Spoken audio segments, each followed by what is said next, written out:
Miles Lewis-Skelly could leave Arsenal in the next two transfer windows. Thomas Tuchel, the England coach, has told Lewis-Skelly if he wants to make it into the squad, he is going to need more game time, which puts pressure on Lewis-Skelly because, let's be honest, Arsenal are stacked with fullback options. Calafiori appears to be the number one choice.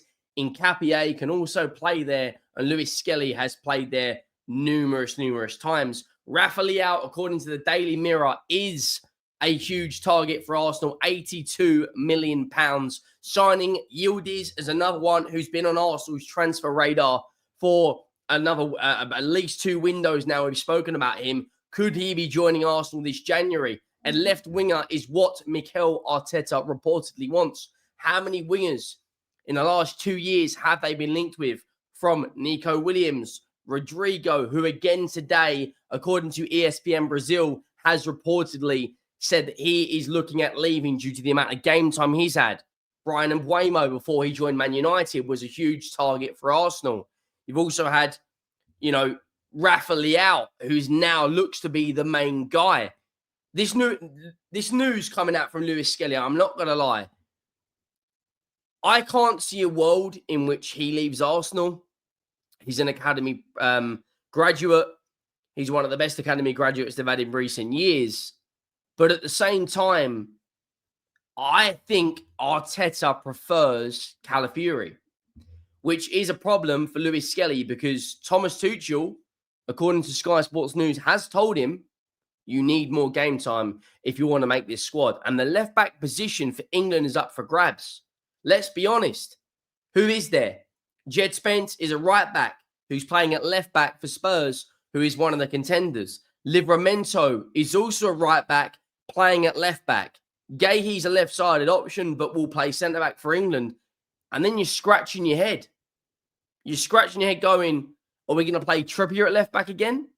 I'm not so sure. So Lewis-Skelly clearly is the best option. Make sure you go down, drop a like on the video if you haven't already, and let me know your thoughts. Make sure you go down, smash that subscribe button. We're on the road to 100,000 subscribers, and we're about 170 away from, 70 away from 83,200.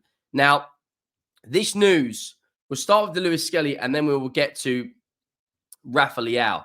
Now, Sky Sports' official Twitter account have put out a video that says Thomas Tuchel has told Arsenal left-back Miles Lewis-Skelly he needs more game time at Arsenal if he wants to make it into the World Cup squad.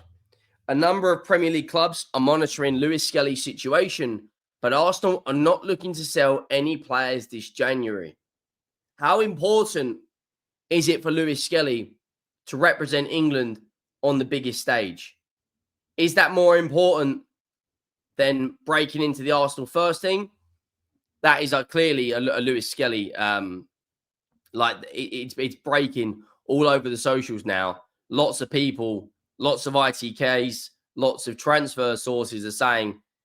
Transfer News Live put out saying several Premier League clubs are keeping an eye on Miles Lewis-Skelly's situation at Arsenal, with the youngster limited to just 7 substitute appearances in the Premier League this season. Arsenal are under no financial pressure to sell, but any potential transfer would count as pure profit under PSR rules, given that Lewis-Skelly is a product of their academy.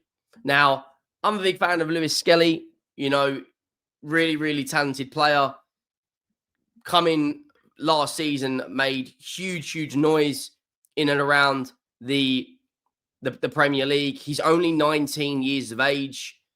I'm looking at that England squad right now. Like, if we look at the last England squad that played in the last international break in October, in a 5-0 win over Latvia, Lewis-Skelly was the guy who started for England at left back, which is really interesting, isn't it? Because clearly Thomas Tuchel rates him if he's happy to give him starts in games. And there he was, clean sheet, easy as you like. Then you look at the game before that when England played against Wales. Saka scored, Roger scored. Jed Spence was at left back and Konsa was at right back. Interesting. Gay is the best centre back for me. We've got Stones alongside him. We've also got Konsa, who's playing at right back, at centre back. You then look at, before that, the England 5-0 win over Serbia. Again, Livramento played at left back in a 5-0 win. Gay's still in there. Konsa in there. That was in Madueke. Got his first goal and his first start. You then look at the England team that played against Andorra at the start of the season. Lewis-Skelly was starting at left back. So he's rotated who starts at left back between Livramento, between Jed Spence, between Lewis-Skelly. So it's interesting. If he wants game time, he's probably the best left back, natural left back we've got. So based on all of that, I do think he will probably get more game time. He's probably had a conversation with Arteta about this. Now, Rafael Leao, according to the Daily Mirror, the Portuguese winger Rafael Leao has reportedly been on Arsenal's radar for some time. He was linked to a move to the Premier League this summer, but he has stayed in Italy. The 26-year-old has bagged 4 goals in his last 5 Serie A appearances, but new information suggests that although a new contract has been hinted at the club remain open to sale. Now, he, for me, is exactly what Arsenal need. It's the perfect transfer. It's a match made in heaven. He's a powerful runner, 7 games, 4 goals, 1 assist in Serie A. They're not in Europe this season. They are performing really, really well in the league. Considering last year they had, let's be honest, they were absolutely shambolic by their standards. This year, they're 3rd in the league, joint off top of the. I mean, look how unbelievably tight the Serie A is, by the way. Like he's heavily linked to Arsenal on a number of newspapers. There's 3 points between 5th and 1st. But AC Milan this season have been very, very good. You know, next game is the Milan derby. 17 goals scored, 9 against. He has been one of their better players. But every time I've seen him play in the Champions League, I've seen him play in the Nations League for Portugal, the team's put 2-3 players on him. He's one of the most powerful wingers in the world in terms of that explosive pace. For me, it makes perfect sense for him to join Arsenal. When you look at what Arsenal want, is an out-and-out left winger who can put up numbers. They've got Martinelli that can play there. They've got Trossard that can play there. Transfer News Live put this out saying that Arsenal have been quoted a price tag of 75 million for AC Milan forward Rafael Leao, which is considerably less than 100 million Chelsea were quoted in the summer. The Portuguese international has scored 5 goals and provided an assist in 8 league appearances for the Giants this season. The lure of big money move to a Premier League is attractive to Leao. And you look at it, Trossard's 31 now. You look at the Arsenal team that played in that 2-2 draw against Sunderland. If you had Rafael Leao playing on that left-hand side, I'm not going to lie, I think they probably win that game. He's a completely different. Although Trossard scored, although Martinelli's done very well in the Champions League, I personally feel that Leao is better than all of their left-wing options. You know, if you could have Leao and one of Martinelli, it'll probably be Leao and Martinelli as left-wing options, Saka and Madueke as right-wing options, Eze and Odegaard as 10s, Zubimendi, Marino, Rice. You've also got Norgard, who can come in and play there. And then for striker options, you've got Havertz, and of course, you've got Gyökeres. Then, I mean, look at the options. Wanyeri can come in. Lewis-Skelly also has played in midfield in recent years. Dauman. It would just give them a completely different dynamic going forward. I personally feel that Leao would be the perfect signing for them. I really, really do. You imagine Leao, Gyökeres, and Saka, that's the best front three in the Premier League. I don't care what anyone says. Now, after the international break, Arsenal have not got it easy by any stretch of the imagination. They are playing a North London derby against us. Then they play Bayern Munich, and then they play Chelsea.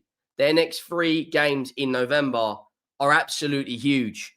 Like I said in yesterday's video, I do believe the meltdown that has been within this Arsenal fan base is absolutely insane. Just like the meltdown within this Liverpool fan base a couple of weeks ago, I did think was a little bit over the top. However, they have carried on that trajectory of L's. Arsenal, however, 1 draw this season in the league, and I think, 9 wins. Look at their recent results. I don't understand the panic. Like, what's the panic? It's 1 draw against Sunderland, who are unbeaten at home. And there's a winnable run of games there. Club Brugge, they should beat in the Champions League. Brentford at home. Wolves at home. Villa away. Villa won't be easy, but I do believe they win the bulk of these games. Bayern Munich is the ultimate test in the Champions League to see where this Arsenal team is at. And bearing in mind, Odegaard, Gabriel Jesus, Noni Madueke, Kai Havertz, Martinelli will all be back after the international break. So look, the transfers, Lewis-Skelly, let me know, do you think he will be leaving Arsenal? Is it harsh for Thomas Tuchel to be saying that, looking at how much competition there is at Arsenal for a left-back position? Do you think Rafael Leao is the perfect signing for that left-hand side? And yeah, these games, they're going to come thick and fast. That North London derby is literally the first game back, which is in 12 days' time. Yeah. That's going to be very, very interesting. Make sure you drop a like. Make sure you hit that subscribe button. And I'll see you next time.